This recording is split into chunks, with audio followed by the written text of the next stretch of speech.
Hey family, we're back with more Easter apologetics, and today on our heresy hit list, we will debunk the claim that Easter comes from the Babylonian goddess Ishtar. Let's go. So nearly every Easter season, we see this meme that's shared, the one about Easter being secretly about the Babylonian goddess Ishtar, which is supposedly pronounced Easter. Sounds real convincing, right? But here's the plot twist, of course.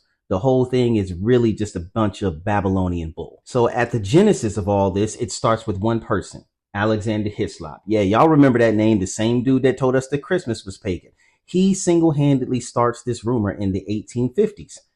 Hislop was a Scottish minister with a serious grudge against Catholicism. He claimed that Catholic rituals, and by extension, Easter, were secretly repackaged paganism.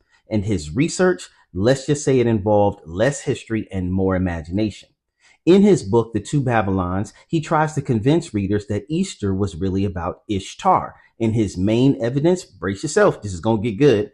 He essentially says, Ishtar sounds like Easter, therefore it must be true, which is a bit like saying waffle sounds like awful, so waffles must taste bad. It's not exactly scholarly stuff. So, based on Hislop's bad information, famous atheist Richard Dawkins creates a meme with all of this bad information on it and shares it on the Facebook page entitled Richard Dawkins Foundation for Reason and Science. And the meme is shared over 226,000 times. So let's tackle the claims from this meme head on. Number one, Ishtar is pronounced Easter. Well, the reality check is no, Ishtar is pronounced Ishtar. It isn't and never was pronounced Easter.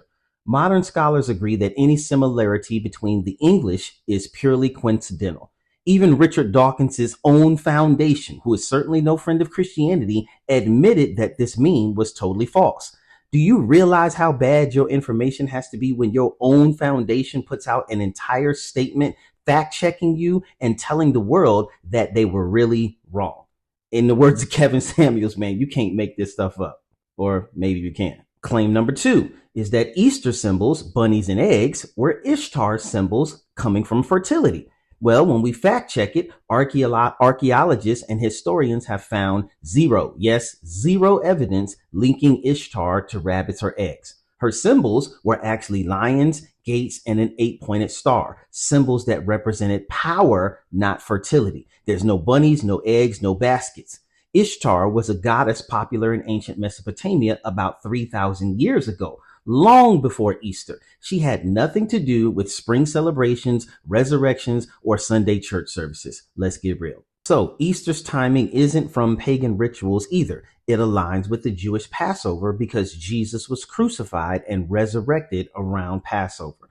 The early church was celebrating Christ's resurrection at Passover centuries before Hislop, memes, or even Constantine showed up on the historical radar. Now, speaking of Constantine, he didn't change Easter either. He spoke Latin and Greek, languages that did not even have the word Easter yet.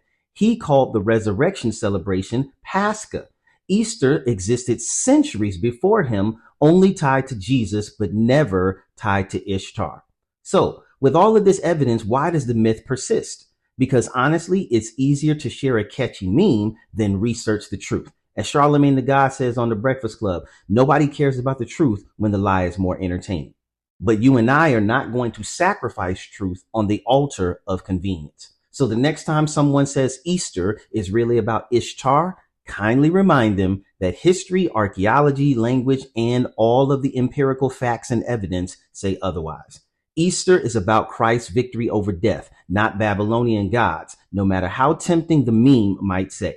The only thing Ishtar and Easter have in common is that people keep resurrecting a bad idea that deserves to stay dead. So rest easy. Celebrate Easter boldly, family. It's Christ-centered, not Ishtar influence. Period.